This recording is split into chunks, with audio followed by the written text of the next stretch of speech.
किसी ने बार-बार दूध पिया है तो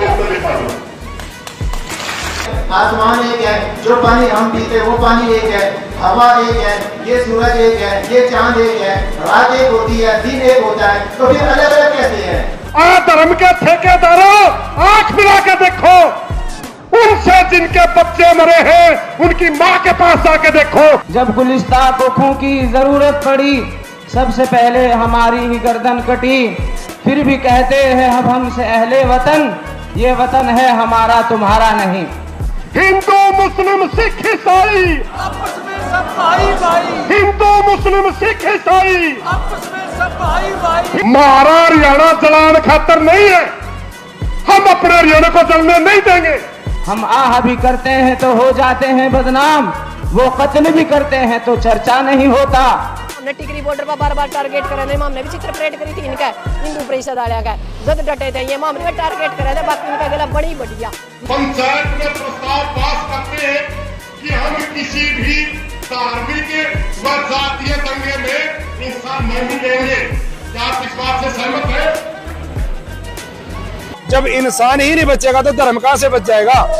सबसे पहले तो इंसानियत को बचाना है। मेवात में हुए दंगों में हम शांति बहाल करने के लिए काम करेंगे। क्या आप इस बात से सहमत है? ये देश हिंदू मुस्लिम सिख ने सभी ने मिलकर आजाद किया, तो सभी का देश है, इसके पास कॉपीराइट नहीं है कोई किसको यहाँ से निकाल दे। या किसी ने किसी समाज को धमकी दी कि हम उनको वहां नहीं रहने देंगे, सबको सबके खिलाफ कार्रवाई हो, सबकी गिरफ्तारी हो। क्या आप इस बात से सहमत है? हिंदू और मुसलमान का आपस में भाईचारा बनाए रखने के लिए नूह मेवात में किस तरह सांप्रदायिक हिंसा भड़की और उसके ऊपर राजनीति किस तरह से साधने की कोशिश भारतीय जनता पार्टी कर रही है, इन तमाम चीज़ों को नाकामयाब करने के लिए, इस देश को एकजुट रखने के लिए, इस समाज और भाईचारे को बनाए रखने के लिए आज हरियाणा के हिसार में किसानों ने एक महापंचायत बुलाई थी। मैंने पहले भी आपको वीडियो बनाकर बताया था कि हरियाणा का जाट समुदाय, हरियाणा का किसान समुदाय, हरियाणा का भूतपूर्व सैनिक समुदाय और हरियाणा के हिंदू और मुस्लिम जो असल सनातनी है और असल मुस्लिम है, वो नहीं चाहते कि हिंदू और मुस्लिम के बीच में जो दरार है वो चौड़ी होती जाए। इनके बीच में जो भाईचारा बनाए रखा गया है आज तक मेवों के बीच में और हरियाणा के लोगों के बीच में, वो बना रहे। इसको लेकर हरियाणा के बांस एक बहुत बड़ा गांव है हरियाणा का, वहाँ की अनाज मंडी में टिन शेड के नीचे ये महापंचायत बुलाई गई थी। बड़ी संख्या में लोग यहाँ पर पहुँचे, पंजाब से पहुँचे, हरियाणा से पहुँचे, यूपी से पहुँचे और राजस्थान से पहुँचे। हरियाणा के मुस्लिम समाज के जितने भी प्रवक्ता हैं, इमाम हैं और बड़े बड़े ओहदों पर जो लोग बैठे हुए सब लोग वहाँ पर पहुँचे। बड़ी खुशी हुई उनको ये देखकर कि हाँ, आज हरियाणा का समाज ही एक ऐसी पहल कर रहा है जिससे हमारी एकता और भी मजबूत होगी। और जिस तरह से इस देश की भारतीय जनता पार्टी जो शासन कर रही है हरियाणा में भी और केंद्र में भी, और इस देश का गोदी मीडिया और इनका पूरा तंत्र मुसलमानों को देशद्रोही और पत्थरबाज साबित करने में लगा है, इस चीज़ के ऊपर आज हरियाणा के किसानों ने महापंचायत कर जो कड़ा प्रहार किया है, एक थोड़ा भारतीय जनता पार्टी की रणनीति पर मारी है। इसको देखकर मुस्लिम समुदाय के जो प्रतिनिधि आए थे वो बहुत खुश हुए। सबसे पहले हम किसान नेताओं को सुनाएंगे, फिर मुस्लिम समुदाय से आए लोगों को भी सुनाएंगे। जो प्रतिनिधि मेजर चेहरे इस महापंचायत में आए हैं उन्होंने क्या क्या कहा है सीधे तौर पर वो भी बताएंगे। मेन मुख्य बातें मैं आपको बता देता हूँ कि जिनके लोगों के कारण ये हिंसा भड़की, चाहे हिंदू मारे गए हों या मुस्लिम मारे गए हों, जिन लोगों के बयानात के कारण ये हिंसा भड़की है, चाहे वो मोनू मानेसर हो, बिट्टू बजरंगी हो या फिर मुस्लिम समुदाय की तरफ से कोई और हो, उनको बख्शा नहीं जाना चाहिए। ये साफ तौर पर किसान समुदाय ने कहा और आपस में बातचीत करके, डायलॉग करके मुस्लिम समुदाय ने भी कहा है कि हमारे अंदर जो नफरती तत्व हैं, जो माहौल बनाने की फिराक में रहते हैं और समाज को तोड़ने की फिराक में रहते हैं, किसी के एजेंट बन जाते हैं, किसी की राजनीति चमकाते हैं, उनको हम हमारे समाज से अलग करेंगे। यहाँ हिंदू समुदाय के लोगों ने भी, जाट समुदाय के लोगों ने भी, किसान समुदाय ने भी ये कहा कि हमसे बेशक से हम हिंदू हो पर हमारे अंदर जो अराजक तत्व है, असामाजिक तत्व है, हम उनको स्वीकार नहीं करेंगे। प्रशासन, भारतीय जनता पार्टी की सरकार इन लोगों को तुरंत अरेस्ट करे, इनको छोड़ा नहीं जाना चाहिए। इतने दिन हो गए इनको, बिट्टू बजरंगी और मोनू मानेसर और भी कुछ दंगाई हैं, उनको क्यों खुला छोड़ा जा रहा है। अब किसान नेता सुरेश कोत को सुन लीजिए उसी टिन शेड से जहां पर आज महापंचायत हुई थी। साहब मेवात के किसी ने बार दूध पिया है खड़े मुसलमान तो उसको दिखा दो।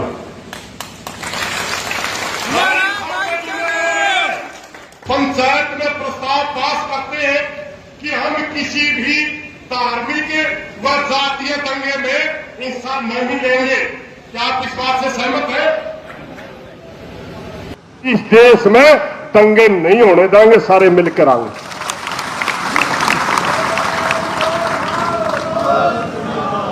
धर्म के ठेकेदारों, आंख मिला के देखो, उनसे जिनके बच्चे मरे हैं उनकी मां के पास जाके देखो। मेवात में हुए दंगों में हम शांति बहाल करने के लिए काम करेंगे। क्या आप इस बात से सहमत हैं? हिंदू मुस्लिम सिख ईसाई आपस में सब भाई भाई। हिंदू मुस्लिम सिख ईसाई आपस में सब भाई भाई। या किसी ने किसी समाज को धमकी दी कि हम उनको वहां नहीं रहने देंगे, सबको सबके खिलाफ कार्रवाई हो, सबकी गिरफ्तारी हो। क्या आप इस बात से सहमत हैं? हमारी प्रार्थना है पूरी भारत सरकार से और हरियाणा सरकार से निष्पक्ष जांच होनी चाहिए। दंगे का दोषी पक्षा नहीं जाना चाहिए, चाहे हिंदू हो चाहे मुसलमान हो। सुन लिया आपने, किसान नेता सुरेश कौथ ने बिल्कुल साफ कहा कि अब तो इनके खिलाफ एक्शन करो जिन्होंने ये सारा का सारा काम किया है, जिस कारण हमारे 6 प्रिय इस देश के वासी मारे गए, हरियाणा के निवासी मारे गए।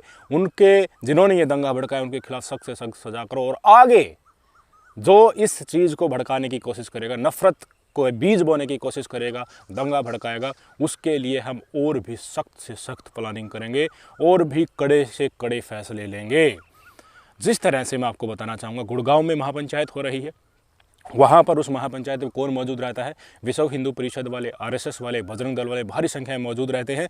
और वो एक माहौल बनाने की कोशिश कर रहे हैं कि मुस्लिम यहाँ पर गुरुग्राम एरिया में, फरीदाबाद एरिया में, पलवल एरिया में जो रह रहे हैं उनके ऊपर हम वैसा ही काम करें, उतना ही अत्याचार करें, जिससे पूरे हरियाणा में और एनसीआर में हिंदू मुस्लिम का जो ये दंगा है पूरी तरह से भड़क जाए और 2024 के चुनाव आते आते हिंदुओं को ये लगने लगा कि तुम तो खतरे में हो, मुसलमान तुम्हें मार डालेंगे, इसलिए बीजेपी को ही वोट डाल दो। बीजेपी के बड़े नेता मनीष ग्रोवर ने कहा है इसी बात को कि फिर से ये यात्रा होगी और हरियाणा के सभी शहरों में आरएसएस वाले, बजरंग दल वाले, विश्व हिंदू परिषद वाले यात्राएं निकाल रहे हैं, अपशब्द बोल रहे हैं, हेट स्पीच दी जा रही हैं कि गोली मार देंगे। हिंदू समुदाय को, लोगों को धमकाया जा रहा है कि हम तुम्हें गद्दार करार दे देंगे, तुम्हारी दुकान के आगे बोर्ड लगा देंगे अगर तुमने एक भी मुसलमान को अपनी दुकान पर रखा। और जितने भी मुसलमान रेहड़ी लगाते हैं, एक खोखा सड़क किनारे लगाकर अपना दुकानदारी चलाते हैं, उनको सख्त से सख्त वार्निंग दे दी गई है कि तुम यहाँ से छोड़कर चले जाओ। रेजिडेंशियल एरिया में, झुग्गी झोपड़ी में जो मुसलमान रहते हैं उनको धमका दिया गया है। वो भी काफ़ी हद तक रेजिडेंशियल एरिया जो है अपना, जहाँ पर वो रहते हैं, झुग्गी झोपड़ी में रहते हैं, सड़क किनारे रहते हैं, छोटे छोटे मकानों में किराए पर लेकर रहते हैं, उनको छोड़कर जा चुके हैं। हरियाणा में जब से हिंसा भड़की है अब तक 5000 मुस्लिम हरियाणा को छोड़कर अपनी नेटिव प्लेस जो थी, कोई बिहार का था, कोई यूपी का था, वहाँ पर जा चुके हैं।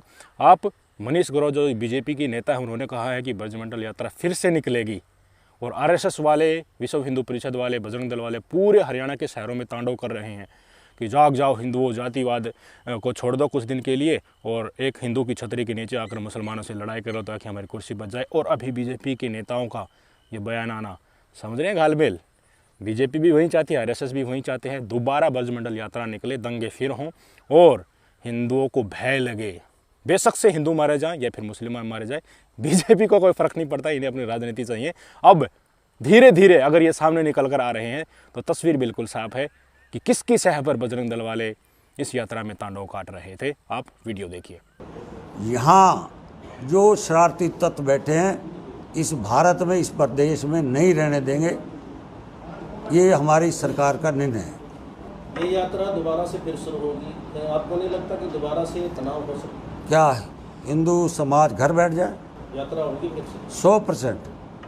आज की जो महापंचायत हुई थी उसमें कई प्रतिनिधि मौजूद थे, पंजाब से भी आए थे, मैंने बताया आपको, हरियाणा के विभिन्न हिस्सों से आए थे, विभिन्न किसान संगठन जो है, किसान यूनियनें हैं जो है, उनके जत्थेदारी आए थे जिनके बड़े संख्या में फॉलोवर हैं। जितने लोग यहाँ पर बैठे थे वे खाप प्रतिनिधि थे, खाप पंचायतों ऐसे जिनमें एक आदमी के पीछे साथियों 50-50, 60,000, 1-1 लाख आदमी है एक खाप चौधरी के पीछे, फिर भी 18 साइड भरा हुआ था। आज यहाँ से जो संदेश गया है हरियाणा के इशारे से, ये पूरे भारत के लिए एक पैगाम है कि भारतीय जनता पार्टी को फॉलो करना या विश्व इसकी बीजेपी की विचारधारा को फॉलो करना असल हिंदुत्व और असल राष्ट्रवाद नहीं है। इस देश के मुसलमान जिसको मेव जो हैं, जिन मेवातियों पर अत्याचार हुआ है उनको देशद्रोही करार करने में इस देश का मीडिया और भारतीय जनता पार्टी लगी हुई है, आरएसएस बजरंग दल लगा हुआ है। उन मेवों के नाम आप पढ़ लेना, इंडिया गेट पर साफ साफ लिखे हुए हैं। बड़ी संख्या में बलिदानी इन्होंने इस देश की आज़ादी में भी दी है, इस आज़ादी से पहले भी दी है, 71 की लड़ाई में भी, 62 की लड़ाई में भी, कारगिल में भी, हर जगह इन्होंने बड़ी संख्या में बलिदानी दी है। और आज इनको देशद्रोही भारतीय जनता पार्टी करार कर रही है, ये हरियाणा के किसान समुदाय को मंजूर नहीं है। सबके सामने आज कह दिया है किसान नेताओं ने। वहीं पर मुस्लिम नेताओं के प्रतिनिधि भी बैठे थे, पहले महिला किसान वो मौजूद थी वहाँ पर, उन्होंने क्या कहा है उनके वक्तव्य सोच लीजिए। हमारी महिला शक्ति भी भाईचारे के लिए, एकता के लिए किस तरह से काम कर रही हैं और इतनी गर्मी में उस पंचायत में पहुंची है और भाषण दे रही हैं, अपना वक्तव्य प्रकट कर रही हैं। सुन लीजिए। मैं आरएसएस वाले ना जो हिंदू बजरंग दल है ना, मैं तो ये कहती हूँ कि आज पंचायत है इनको पूरी तरह हरियाणा में बैन कर देना चाहिए, क्योंकि ये वो लोग हैं जो धर्म के नाम पे सिर्फ पाखंड खिलाते हैं, अंधविश्वास फैलाते हैं। हमने टिकरी बॉर्डर पर बार बार टारगेट करे थे, हमने भी चित्र परेड करी थी इनका हिंदू परिषद वाले का, जब डटे थे ये मामले में टारगेट करे थे, बाकी इनका गला बड़ी बढ़िया। मैं इस बात का बड़ी खुश है भाई, इनका जूता परेड सुतरी हो जाए अटका जाओ, इनके कपड़े और काटा। मैं तो एक बात बताओ, जब जो आदमी जिंदे इंसान जला दे है, चाहे गौ रक्षक और चाहे बिल्ली रक्षक हो, उसका कोई फायदा नहीं।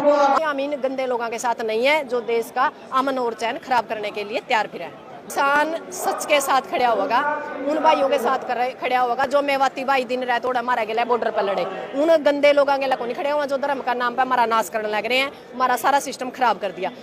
इतना ही नहीं, मुस्लिम समुदाय के जो लोग वहाँ पर आए थे उनके बयानात भी आपको सुनाते हैं। स्टेज पर भी उन्होंने भाषण दिया, बारी बारी से प्रोग्राम चल रहा था कि अब वो बोलेंगे, अब वो बोलेंगे, सबने अपने विचार रखे और एक सहमता से प्रस्ताव पारित किया कि अब हम प्रशासन से अपील कर रहे हैं, भारतीय जनता पार्टी से अपील कर रहे हैं कि सख्त से सख्त सज़ा दोषियों को दो, और आगे इस तरह की अगर कोशिशें होती हैं, चाहे वो भारतीय जनता पार्टी के द्वारा हो या और किसी के द्वारा हो, ब्रजमंडल यात्रा के बहाने अगर दंगा भड़काने की कोशिश की जाए तो हम बख्शेंगे नहीं, इस सरकार को बेनकाब कर देंगे और बड़े से बड़े सख्त से सख्त फैसले लेंगे, चाहे कितनी और बड़ी महापंचायत करनी पड़ जाए। मुस्लिम समुदाय ने भी, उनके प्रवक्ताओं ने भी, प्रतिनिधियों ने भी इस कदम का स्वागत किया है और कहा है कि देखिए बहुत ही अच्छा हमें लग रहा है। सुन लीजिए आप। यहाँ पहुँचने पर सभी मुस्लिम भाइयों का हृदय की गहराइयों से स्वागत है।